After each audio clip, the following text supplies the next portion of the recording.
Formal education for my mother began with a tutor at home, as was tradition in rich families.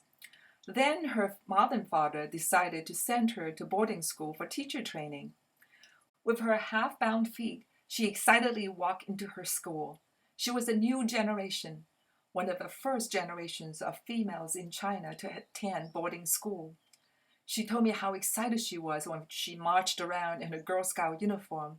It was one of those rare occasions where she actually smiled when she told her story.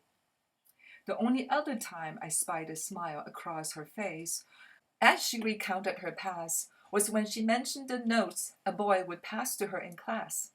She didn't say anything else about him, except she did not want to honor the marriage her father had arranged for her soon after her birth.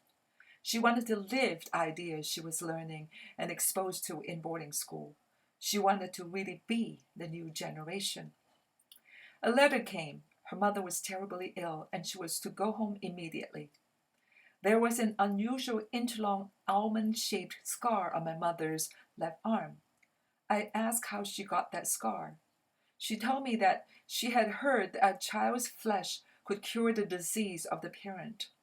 In desperation, she had cut a piece of her flesh in the hopes of curing her mother. The cure didn't work, and her mother continued to deteriorate. Matchmakers started showing up, proposing new marriage for her father to women my mother's age or younger. My mother relived the hatred she felt for those matchmakers every time she told that story. They felt nothing for the dying woman, nor the grieving children. They had sights only on the money they would make from the match. Her mother died, and her father married an 18-year-old girl. My mother was called home not only because her mother was ill, but because her father wanted her to come home and honor the arranged marriage. My mother was sure of it. Soon, she too was married, but her dreams of living the new ideas she learned in school buried in the opium smoke in her new home. In her new home, she would learn how to boil water. In her new home, she would learn what a kitchen looked like.